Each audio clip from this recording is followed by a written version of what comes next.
E impostos sobre apostas esportivas podem gerar 10 bilhões de reais ao país. A apuração é do Leandro Rezende. Vem cá. Você vai ficar com a gente, né, Naka? Não, eu fico.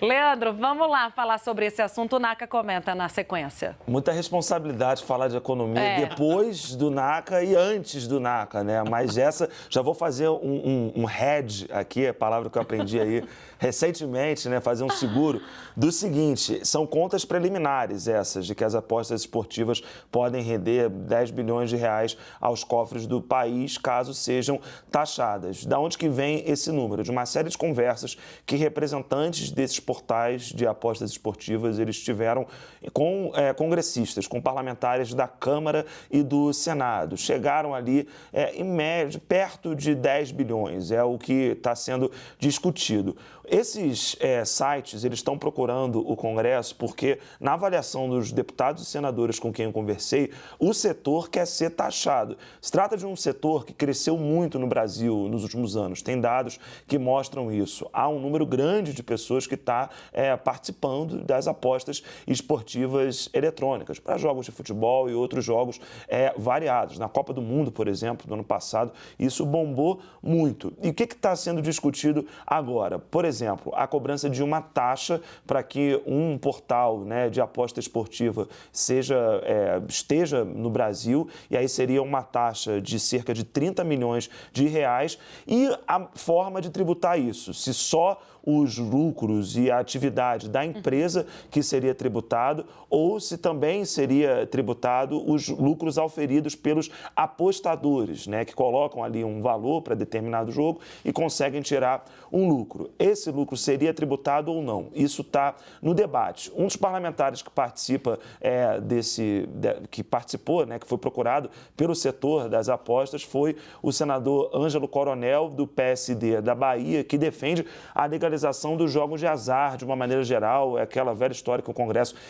vira e mexe, acaba se debruçando, né? Se pode legalizar cassino, se não pode, como é que faz para ter isso aqui no Brasil. E há uma resistência grande, tem até uma frente parlamentar contra os jogos de azar que foi instalada lá no Senado no meio ali do ano passado. Então, o que ele diz é o seguinte: se trata de um setor que tem ali uma lei aprovada em 2018 que autoriza as apostas esportivas eletrônicas, só que não foi regulamentado, então não tem como cobrar imposto. E o setor, me relatou o senador Ângelo Coronel, quer ser tributado, porque isso ajudaria, por exemplo, a coibir a atividade ilegal, o jogo eletrônico, a aposta ilegal, e ajudaria, por exemplo, a coibir manipulação de resultado, que essas plataformas clandestinas muitas vezes participam da manipulação de resultados nos esportes. Então, isso mudaria um pouco do cenário. A grande questão é que o setor não quer que o apostador tenha o seu lucro tributado. E aí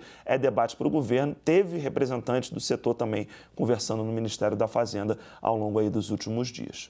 Perfeito. Lê, Naka, eu quero que você comente, porque ontem mesmo a gente falava aqui no bastidor que isso foi um ponto de questionamento na conversa do Fernando Haddad com os senadores. Esse setor foi citado como exemplo de uma parte da economia brasileira que hoje ou não paga ou paga muito pouco o tributo. E é interessante porque o Leandro menciona que as empresas querem essa regularização, porque muitos dos sites de aposta hoje no Brasil, eles têm sede fiscal em lugares assim, Ilhas Virgens Britânicas, Macau, em países do Malta, em lugares dos mais variados, meio bizarros, assim, porque são lugares onde a tributação é diferente e favorece essas empresas. Então é importante trazer para que o lucro dessas companhias seja tributado. Agora, o lucro de quem aposta, o cara fez, a pessoa ali fez a aposta e acertou, este prêmio tem que ser tratado exatamente como é um prêmio de loteria.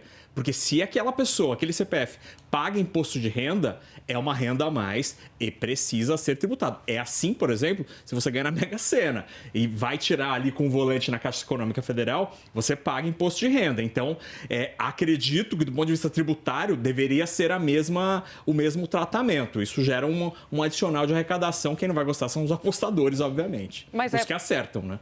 Um tema que me parece parece mais pacificado, né, do que Sim, uma área, acho que né? sim. Do ponto de vista da questão tributária, da questão da discussão legal, me parece muito mais tranquilo do que, por exemplo, cortar incentivos tributários da Zona Franca de Manaus. Aí é uma Posso treta. acrescentar rapidinho duas informações aqui, rapidinho, gente. Só o seguinte, a Larissa Rodrigues está me lembrando aqui que uma primeira projeção no Ministério da Fazenda fala em arrecadar 5 a 6 bilhões, né, com as apostas esportivas. Por isso que é um cálculo do setor, esses 10 bilhões, e também da política, que tem deputado e tem senador que está envolvido diretamente com isso. E aí a questão de tributar o lucro, né? Foi nessa semana que passou agora, né, nos últimos dias, representantes do setor levaram uma cartilha lá para o Ministério da Fazenda, numa primeira conversa, e se disseram muito contra isso, né? Muito contra essa ideia do lucro do apostador ser tributado. Mas aí é o que o NACA colocou, né? Não dá para você... E aí teria que ser criado aí uma outra forma de enquadrar as apostas esportivas eletrônicas, porque quando a lei de 2018 foi aprovada, ela tem a loteria como base, e a loteria tributa quem ganha, né? Então, seria um ponto ali do governo tentar encontrar um equilíbrio entre o que quer o setor e o que o governo precisa de aumentar a arrecadação. Obrigada, Lê, Naca. Até daqui a pouco.